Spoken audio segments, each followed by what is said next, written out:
नमस्कार दोस्तों। आज हम बात करेंगे कक्षा 10 के गणित का प्रश्नावली 5.2 पर। सवाल नंबर 3 है और ये देखिए क्या कर रहा है। निम्नलिखित समांतर श्रेणियों में रिक्त खानों के पदों को ज्ञात कीजिए। अर्थात यहाँ जो एक नंबर में देख रहे हैं ना 2 लिखा हुआ और ये बॉक्स यहाँ पर ये जो खाली है और यहाँ पर 26 दिया हुआ है, तो ये बीच में क्या होगा जो ये एक समांतर श्रेणी कहलाएगा। चूंकि समांतर श्रेणी तो है ही, लेकिन हम समांतर श्रेणी को बनाने से पहले आपको ये बताना चाहते हैं कि समांतर श्रेणी कैसा होता है, उसके बारे में थोड़ा सा बेसिक जानकारी पहले देंगे। ठीक है, उसके बाद इसको बनाएंगे जरूर। चलिए देखते हैं। मान लीजिए कि आपके पास 8 लिखा हुआ है और यहाँ पर 11 है और उसके बाद यहाँ पर 14 है और यहाँ पर 17 है। आपसे सवाल ये है कि क्या यह एक एपी अर्थात समांतर श्रेणी है। देखिए, समांतर श्रेणी किसको कहा जाता है? समांतर मतलब समान अंतर। ये दोनों के बीच में जैसे 8 और 11 इसके बीच में कुछ ना कुछ तो अंतर है। तो कितना का अंतर है? 3 का अंतर है, +3 का अंतर, यानी 3 प्लस होता है तब 11 हो रहा है। पुनः 11 से लेकर के 14 तक के बीच में अगर अंतर को देखिएगा तो कितना का अंतर है? +3 का अंतर है।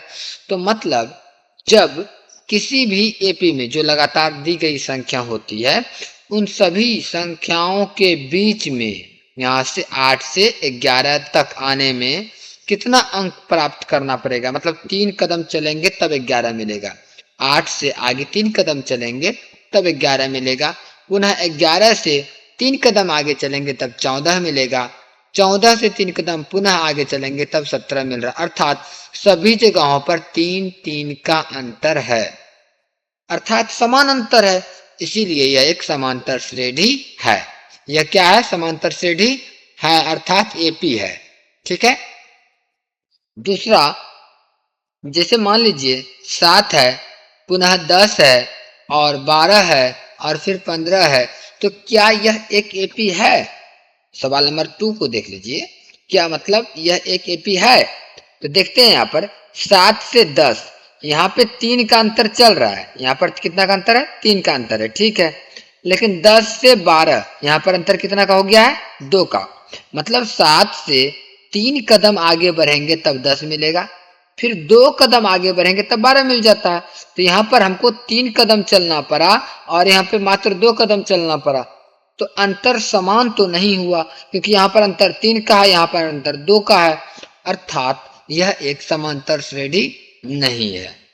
और समांतर श्रेणी पता करने के लिए मैं पुनः एक और चीज लेता हूं। देखिए, मान लीजिए 3 है और यहाँ पर 7 ले लेते हैं और उसके बाद 11 और उसके बाद 15। इस प्रकार से एक एपी है। यह क्या है? एपी है। ठीक है, तो यह जो एपी हुआ इस एपी में देखिए तो 3, 7, 11, 15 इस सबों के बीच में जो अंतर है वह कितना का है? 3 से 7 4 कदम, मतलब 4 का अंतर। 7 से 11 मतलब 4 कदम, अर्थात 4 का अंतर है यहाँ भी। फिर 11 से 15 जाते हैं तो यहाँ भी 4 का अंतर। इन सभी जगहों पर 4-4 का अंतर है। तो इसी को एपी कहेंगे, क्योंकि सभी अंतर बराबर हो गए, अर्थात समान अंतर हो गए, अर्थात समांतर श्रेणी हो गए। तो आपने अभी तक ने ये सीखा कि समांतर श्रेणी कैसे पहचानेंगे, कौन समांतर श्रेणी है और कौन नहीं है। चलिए, उतना बहस इसमें नहीं कर सकते हैं, क्योंकि यह सिर्फ वीडियो सवाल नंबर 3 को बनाने के लिए लाया गया है। तो हम जल्दी से जल्दी सवाल नंबर 3 पर पहुंचते हैं। सवाल नंबर 1, इसको कैसे बनाना है उससे पहले एक एपी नॉर्मल तौर पर कोई भी आसान सा एपी अपने मन से चुन लेते हैं। चलिए ऐसा करते हैं कि 4 और 7 फिर 10 और ये 13, यह एक एपी है। अब एक तो समझने वाली बात यहाँ पर यह है कि डी मतलब क्या होता है बाबू? अंतर, यानी सार्वंतर कहते हैं। तो डी निकालने के लिए A2 माइनस A1 करना पड़ता है। राइट है यहाँ तक? तो अगर हम इसका डी निकालें तो क्या होगा? A2 मतलब 7 हो गया। A2 कितना है? 7 है, माइनस A1 कितना है? 4 है, तो यहाँ पे 4 लगा दिए। तो कुल मिला के प्राप्त हुआ 3। अर्थात डी बराबर 3 हुआ। ठीक है, कोई बात नहीं है, पुनः एक डी और प्राप्त करते हैं जिसमें कि A4 माइनस A3, या ऐसा करते हैं, इसको छोड़ देते हैं, इसको कैंसिल कर दीजिए। डी बराबर A3 माइनस A2 ले लीजिए, ये ज्यादा अच्छा रहेगा समझने के लिए। तो A3 कितना है अपना, A3 ये रहा 10, क्योंकि A1 पहला, दूसरा, तीसरा, तो यही A3। तो 10 माइनस A2 मतलब 7, क्योंकि दूसरा पद। तो यहां भी अंतर कितना का हो गया, 3 का। तो जब दोनों जगह पर D का मान सेम सेम है तो क्या आप ऐसा कह सकते हैं ना कि D बराबर D। अच्छा, इसको प्रूव्ड कर लेते हैं कि क्यों कहेंगे। D बराबर D का मतलब, D का मतलब क्या होता है, पहला D A2 माइनस A1, जो कि यहाँ पर है, नॉर्मल तौर पर वही ले रहे हैं ताकि समझ में आए। और दूसरा D कितना है अपना, A3 माइनस A2, तो हम यहाँ पे A3 माइनस A2 लिख लेते हैं। ठीक है, अब A2 अपना है कितना, 7, तो यहाँ पे 7 लिखेंगे, माइनस 4, क्योंकि A1 जो है अपना ये 4 है, बराबर A3 कितना है, A3 है 10, क्योंकि यहाँ पे देख लीजिए 10, तो 10 माइनस A2 है 7। अब इसको अगर माइनस करें तो यहाँ भी 3 और यहाँ भी 3, तो हुआ ना 3 बराबर 3, अर्थात दोनों D बराबर लिख सकते हैं। यहाँ तक क्लियर हो गया है। तो उसी प्रकार से अगर हम सवाल नंबर 1 को बनाए तो अपने पास हल करते हैं सवाल नंबर 1 को, ऐसा करेंगे हल और लिखेंगे दिया है। तो यहाँ पर क्या क्या दिया हुआ उसको नोट कर लेते हैं। A1 बराबर 2, ठीक है, और D बराबर यहाँ पर कुछ नहीं दिया हुआ, D हमें निकालना पड़ेगा, तब जाकर के हम D को जोड़ेंगे A1 में तो A2 प्राप्त होगा। और हमारे पास A3 बराबर 26 दिया हुआ है और A2 तो फाइंड करना ही है, D फाइंड करना होगा और A2 को फाइंड करना होगा। कोई बात नहीं, चलिए यहाँ पर हल करना शुरू करते हैं। इसको छोड़ दीजिए, तो समझने के लिए था, हम यहाँ पर बना लेते हैं इसको। तो हम यहाँ पे लिख सकते हैं ना D बराबर D, क्यों, D का मतलब हो जाएगा A2 माइनस A1 बराबर इस D का मतलब A3 माइनस A2।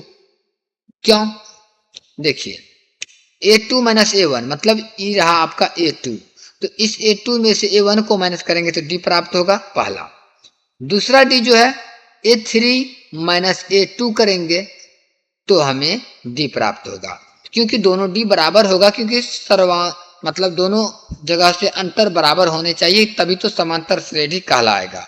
इसीलिए तो आपका जो A2 है कितना दिया हुआ है, यहाँ पे हमने नोट किया है कि A2 कितना दिया हुआ, नहीं दिया हुआ ना, A2 बराबर हुआ 8। तो मान लेते हैं थोड़ा देर के लिए कि A2 x है, मान लीजिए, माना A2 बराबर x है, तो जो भी x का बराबर में निकलेगा वो अपना A2 हो जाएगा। तो A2 को हम मान लेते हैं x माइनस A1 कितना है अपना A1, देख लीजिए यहाँ पर 2 दिया हुआ है, तो 2 हो गया, बराबर A3 जो दिया हुआ है कितना है, A3 यहाँ पर लिखा हुआ है 26, तो लिख दीजिए 26, माइनस A2 कितना है, पुनः x है। तो अब इसको x को एक जाति के पास लाएं तो यह x उठ के इधर आएगा, तो प्लस हो जाएगा x बराबर 26, और ये 2 माइनस में है तो प्लस 2, मतलब 2x बराबर 26, 2 28 हो जाएगा, और x बराबर 28 बटा 2 कटाएंगे, 14 बार में कटेगा, तो हो जाएगा अपना x बराबर 14। तो अपना यही रहा उत्तर, x बराबर 14। क्लियर, समझ में आ गया। ये जो x बराबर 14 निकला यही अपना क्या है, आंसर है, क्योंकि हमने माना है A2 बराबर x है, तो x का बराबर अगर 14 निकला तो मतलब A2 बराबर 14 हो गया, अर्थात यहाँ पर इस बॉक्स में क्या भराएगा, 14 भराएगा। क्लियर हो गया। उम्मीद है कि ये जो बगल में बनाए थे ना ये वाला, ये समझने के लिए दिए थे, तो उम्मीद है समझ में आ गया होगा। इसी प्रकार से सवाल नंबर 2 पर चलते हैं। 1 नंबर का हमने पहले ही बना लिया है, अभी बनाना है सवाल नंबर 2 को, ठीक है। तो चलिए सवाल नंबर 2 को बनाना शुरू करते हैं। सवाल नंबर 2 भी बिल्कुल उसी प्रकार से है। चलिए इसमें उतना बहस नहीं करेंगे, पिछला सवाल नंबर 1 जो आपको मैंने बताया अभी, उसमें मैंने पूरा डिटेल में समझाया। अगर समझ में नहीं आया तो वीडियो को बैक करके एक बार पुनः समझ लीजिए, ठीक है, तब उसके बाद 2 नंबर का बनाइएगा, ज्यादा समझ में आएगा। तो सवाल नंबर 2 को सीधा सीधा हम बनाएंगे और यहाँ पे लिखेंगे हल और अपने पास जो दिया हुआ है उसको नोट करना है। देखिए A1 तो यहाँ पर अपने पास नहीं है, इसको निकालना पड़ेगा। A1 यहाँ पर नहीं है, A1 निकालना है, ठीक है। तो A1 बराबर हम कह देते हैं कुछ नहीं है, वाट है। और अपने पास A2 बराबर कहिएगा तो A2 दिया हुआ है 13। सवाल को देख लीजिए, A2 बराबर 13 दिया हुआ है। पुनः फिर A3 नहीं दिया हुआ है और A4 दिया हुआ है। A4 कितना दिया हुआ है? 3 दिया हुआ है, ठीक है। अब यहाँ पर अगर समझिएगा बढ़िया से, सवाल नंबर 1 और 2 को मिलाइएगा तो देखिए तो लगभग मिल नहीं रहा। इसमें A1 है, A2 नहीं है, लेकिन A3 है, अर्थात दो पदों के बीच में एक पद गायब कर दिया। तो यहाँ भी लगभग वैसने बन रहा है कि यहाँ पर इस पद को मानिए पहला पद, ये दूसरा तीसरा पद है, दूसरा पद गायब हो गया तो सेम बन जाता है। लेकिन इसमें A1 भी निकालना पड़ेगा, कोई दिक्कत नहीं है, टेंशन नहीं है उसके लिए। हम तरीका वही करेंगे। बनाना शुरू करते हैं। क्या लिखना है? D बराबर D, अर्थात D A2 माइनस A1 का D, अर्थात A2 माइनस A1। लेकिन यहाँ पर A2 नहीं, A3 माइनस A2 करेंगे तो भी तो D बराबर होने वाला है। ऐसा है, ये आपका A3 है तो A3 में से A2 को, ये A2 है, A3 में से A2 को माइनस करेंगे तो D जो निकलेगा वही A4 माइनस A3 करेंगे तो निकलेगा। तो मतलब A4 माइनस A3 लिखते हैं। अब A3 माइनस A2 जो लिखे हैं तो A3 है कितना अपना? नहीं है ना यहाँ पर, तो मान लेते हैं। माना कि A3 बराबर x है, तो अब यहाँ पे x लिख सकते हैं ना A3 की जगह पर। ठीक है, लिख लीजिए x माइनस A2 कितना है? 13 बराबर A4 कितना है? 3 माइनस x। सम बन गया। अब देखते हैं कि x और इस x को उठा करके इधर लाएंगे तो हो जाएगा प्लस में x, बराबर इस 13 को उठा के इधर भेजना है तो इसीलिए प्लस में हो जाएगा 13। 2x बराबर 13 3 16, अर्थात x बराबर 16/2 कटा देंगे, 8 बार में कटा, x बराबर 8। मतलब ये हुआ यहाँ पर कि x बराबर जो 8 आया है। अब देखा जाए यदि तो x किसको माने थे? x A3 को, तो मतलब A3 बराबर 8 प्राप्त हुआ। तो क्या हम इस बॉक्स में A3 के जगह पर हम लिख सकते हैं ना? अब यहाँ पर इसको मिटा देते हैं। अब इसको वहां पर हम लिख सकते हैं कि भैया यहाँ पर 8 होगा। तो अर्थात अपने पास मालूम हो गया A3 और A2 तो मालूम पहले से था। तो हम पुनः अगर D निकालें, ठीक है, पुनः अगर D निकालते हैं तो D बराबर क्या होता है? फॉर्मूला लगा सकते हैं ना, A3 माइनस A2। तो मतलब A3 अपना कितना दिया हुआ है? 8, और माइनस A2 कितना है? 13। तो दोनों को नोट कर लिए, देख सकते हैं A3 8 है और A2 13 है। तो 8 में से 13 को हम घटा लेते हैं। तो उल्टा घट रहा है, या कहिए तो प्लस माइनस, माइनस चिन्ह बड़ा हो जाएगा माइनस का, तो माइनस में तो आएगा, और 13 में से 8 को घटा लेते हैं तो बच जाएगा कितना अपने पास? 5। तो -5 क्या प्राप्त हुआ? D। ओके। अब यहाँ पर समझने के लिए एक चीज और है कि यदि A1 दिया हुआ हो तो A2 निकालने के लिए हम क्या करते हैं? A1 में D को जोड़ते हैं। ये तो रहा फॉर्मूला कि अगर A2 निकालना है भैया तो A1 में D को जोड़ दीजिए, अगला पद निकल जाता है। ये तो आप जानते ही हैं।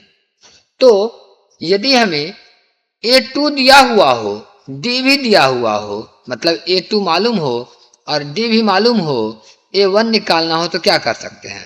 तो मतलब तो यही कर सकते हैं, A1 बराबर A2 माइनस D कर सकते हैं। बिल्कुल, तो हम यही फॉर्मूला का उपयोग करेंगे। ये रहा आपका फॉर्मूला और इसी पर हम हिसाब को बनाएंगे। तो मेरे पास A1 निकालना है, अर्थात इस बॉक्स में क्या होगा ये लिखना है। तो हमें क्या करना होगा? A2 अपना 13 है और D हमने प्राप्त किया -5, तो -5 को लिख देते हैं। तो कुल मिला के 13 माइनस इंटू माइनस प्लस हो जाएगा और 5 यहाँ पर लिखेंगे तो कितना हो जाएगा? 18। अर्थात इस बॉक्स में 18 भराएगा। उम्मीद है समझ में बढ़िया आया होगा। समझ में अगर आ रहा हो तो वीडियो को लाइक जरूर कर दीजिएगा और चैनल पर अगर आप नए होंगे तो सब्सक्राइब करना बिल्कुल नहीं भूलिएगा, है ना। चलिए अगला सवाल देखते हैं। अब यहाँ पे हमने सवाल नंबर 1 सवाल नंबर 2 क्लियर कर लिया। अब बनाना है सवाल नंबर 3। ये बिल्कुल थोड़ा सा अलग ढंग से बनेगा, देखिए कैसे बनाना है। यहाँ पर सबसे पहले हम सवाल नंबर 3 को बनाने जा रहे हैं और यहाँ पर लिखेंगे, अपने पास जो चीज दिया हुआ है उसको नोट कर लेते हैं। जो चीज दिया हुआ है, अपने पास A1 बराबर 5 दिया हुआ है और A4 दिया हुआ है ना, A4। तो हम D को नहीं लिख सकते हैं ना, D क्योंकि अपने पास है नहीं, इसीलिए हम यहाँ पर A4 दिया हुआ है तो A4 नोट कर लेते हैं। कैसे, देखिए ये हुआ A1, ये है A2, A3 और ये रहा A4। तो A4 कितना दिया हुआ है, 9.1/2 दिया हुआ है। अब A1 जो है अपना 5 और A4 जो दिया हुआ है उसको हम ऐसा लिख सकते हैं कि पूर्णांक को तोड़ दीजिए, 9 दूना 18, 19/2। कोई दिक्कत नहीं यहाँ तक में। अब हमें निकालना है A2 और A3। A2 बराबर वाट और A3 बराबर भी वाट, ठीक है। यदि हमको D मालूम होता, अब सोचने वाली बात है, पहले समझिए। अगर हमें यहाँ पर D मालूम होता कि मान लीजिए D 2 होता, यदि तो 5 2 7, फिर 7 2 9, इस तरह से जोड़ते चले जाते अगर D मालूम होता तब। अब यदि D मालूम ही नहीं है तो हम नहीं कर सकते, है ना, ऐसा कुछ भी नहीं कर सकते हैं। तो अब D पहले प्राप्त करने के लिए क्या करना पड़ेगा, देखिएगा ध्यान से। एक फॉर्मूला लिखिएगा, AN बराबर A plus N-1 into D। और मेरे पास चौथा पद दिया हुआ है ना, चौथा पद दिया हुआ है तो आराम से A4 निकालेंगे हम। A4 बराबर A प्लस N का मतलब चौथा पद निकाल रहा है तो N मतलब भी 4 हो जाएगा, -1 हो जाएगा और इंटू D। अब D तो अपने पास है नहीं, लेकिन A तो दिया हुआ है ना, A तो A कितना दिया हुआ, प्रथम पद दिया हुआ देखिए 5, तो मतलब इस जगह पर हम 5 लगा सकते हैं। तो यहाँ पर हम क्यों नहीं अभी ही 5 को लिख लेते हैं ताकि ज्यादा लाइन खपत ना हो। तो लीजिए 5 लिख लेते हैं। अब A4 दिया हुआ है कितना, 19/2, तो इसको हटाइए, 19/2 नोट कीजिए, बराबर 5 जोड़ 4 में से गया 3 गुना D, तो 3D हो जाएगा ना, ठीक। अब इसको सीधा सीधा अगर लिखेंगे तो हो जाएगा 5 + 3D बराबर 19/2, मतलब 3D बराबर 19/2 -5/1। ये 5 जो है इधर आके माइनस में हो गया। अब देखते हैं 3D बराबर 2 × 1 = 2 हो जाएगा और 19 - 10 हो जाएगा। तो यहाँ पर हम सीधा D लिख लेते हैं। 3D बराबर 19 में से 10 का कितना बच जाएगा, 9/2। अब ये जो 3 है गुना में है, इधर आके भागा हो जाएगा तो 9/2 और भागा हो जाएगा 3, तो मतलब गुना हो जाएगा 1/3। 3 से कटा देते हैं, 3 × 9 तो 3/2 निकला, अर्थात D कितना हो जाएगा, 3/2। जब अपने पास D प्राप्त हो गया तो अब कितना आसान है ना, क्या निकालना है हमें इस हिसाब में, A2 निकालना है। तो अब देखिए A2 निकालने के लिए हम कहेंगे A1 + D, मतलब A1 कितना है 5 और D कितना है 3/2, 3/2 लगा देते हैं, बटे के लगा देते हैं, दोनों को जोड़ेंगे 2 × 2 होगा, 1 दूनी 2 होगा और फिर 2 × 5 10 + 3, तो 10 3 13/2। अब इसको पूर्णांक में बदल लीजिए। पूर्णांक में बदलने का आसान नियम है, 2 से भगा दीजिए, 6 बार में कटेगा, अर्थात पूर्णांक में बदलिएगा तो 6.1/2 हो जाएगा, क्योंकि 6 × 12 = 1/2 हो जाता है फिर, तो 6.1/2 हो गया, ठीक है, कोई दिक्कत नहीं है यहाँ तक में। अब इसी प्रकार से पुनः अब हमें A2 मालूम हो गया, अब A3 निकालना है तो कोई दिक्कत नहीं है। A3 निकालने के लिए भी यही करेंगे, A3 बराबर A2 + D, फॉर्मूला लगाएंगे और मान रख देंगे, सिंपल है। चलिए अगला हिसाब लेते हैं। सवाल नंबर 4 को बनाना है। 1 बन गया, 2 बन गया, 3 बन गया और 4 बनाना है। तो अब यहाँ पर सेम टू सेम सवाल है, ध्यान से देखिएगा। सवाल जो 3 नंबर का आपने बनाया अभी सवाल वही है 4 नंबर में। इसमें भी कुछ ज्यादा नहीं कीजिएगा, हम इसको विश्लेषण नहीं करने वाले, नॉर्मल तौर पर बता देते हैं कि ए एन बराबर अगर फॉर्मूला लगाइएगा A plus N minus one into D, तो कितना आसान है ना। ए तो दिया हुआ -4 तो लगा देंगे -4 प्लस एन का मतलब यहाँ पे हम छठा कौन सा पद है 1 2 3 4 5 6, तो छठा पद है मतलब A6 निकाल रहे हैं। तो A6 कितना दिया हुआ है 6 दिया हुआ है, तो हम यहाँ पर लिख सकते हैं छठा पद -1 इंटू डी, जैसा कि आपने पिछले इस हिसाब में किया, बिल्कुल जैसे आप किए थे ना अभी ए एन निकालने के लिए, अर्थात चौथा पद निकाले फिर हल किए क्लियर किए तो डी प्राप्त हो गया। जब अपने पास यहाँ पर डी प्राप्त हो गया तो इस डी को हम A1 में जोड़ दिए, A2 मालूम हुआ, फिर A2 में डी को जोड़े तो A3 मालूम हुआ, है ना। इसी तरीका से बनाए, उसी प्रकार से ये भैया सवाल नंबर 4 भी ये वाला जो है बनेगा। तो यहाँ पर सवाल नंबर 4 और सवाल नंबर 3 दोनों सेम है, और यहाँ पे 1 और 2 दोनों सेम था। अब बच गया बाकी सवाल नंबर 5। सवाल नंबर 5 को ऐसे बनाना है, चलिए देखते हैं सवाल नंबर 5 कैसे बनेगा। अपने पास A2 दिया हुआ है कितना 38 और -22 जो है वो कौन सा पद है, तो देखिए 1 2 3 4 5 6, अर्थात छठा पद जो है आपका -22 है, उसी को A6 लिखते हैं। यहां तक समझ में आ गया।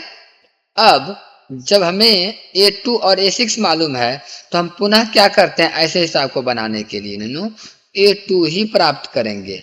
A2 बराबर लिखेंगे A plus N minus one into d.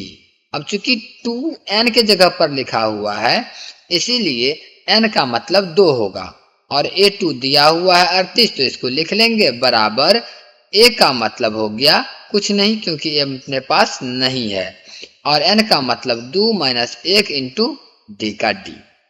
अब 38 बराबर A प्लस 2 में से 1 गया 1 गुना डी, तो डी हो जाएगा। मतलब इसको आप लिख सकते हैं सीधा करके A प्लस डी बराबर 38। ये रहा आपका समीकरण 1, ठीक है। अब उसी प्रकार से हम इधर बनाएंगे समीकरण 2 के लिए, क्योंकि यहाँ पर जो हल किए यह A2 हल किए हैं और यहाँ पर हल जो करेंगे यह A6 हल करेंगे। तो A6 बराबर जो होगा फॉर्मूला तो वही रहने वाला है A plus N minus one into D. तो मतलब A का मान नहीं है तो रहने देते हैं, लेकिन A6 का मान है -22 है ना ये, तो यहाँ पर लिख देते हैं -22 बराबर A प्लस एन का मतलब कौन सा पद छठा पद है ना, तो 6 माइनस 1 इंटू डी। तो -22 बराबर A प्लस 6 में से गया 5 गुना डी 5D। तो मतलब ये हो गया A प्लस 5D बराबर -22। सिर्फ सीधा किए हैं और ज्यादा विशेष कुछ नहीं हुआ है, और ये रहा आपका समीकरण 2। अब देखिए समीकरण 1 और समीकरण 2 अगर दोनों को हल किया जाए, आप चले जाइए अध्याय 3 के हिसाब से, अध्याय 3 तो पढ़े होंगे ना, तब तो अध्याय 5 में आए हैं। तो उसमें आपने प्रतिस्थापन विधि से, विलोपन विधि से, या फिर वज्र गुणनखंड विधि से, किसी भी विधि से अगर आपने हल किया होगा समीकरण का, तो ये भी आप हल करने जानते होंगे।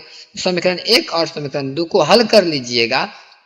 हल करने के बाद आपका A और D दोनों मालूम हो जाएगा। जब A मालूम हो गया और D मालूम हो गया तो आसानी से सभी AP को ज्ञात किया जा सकता है।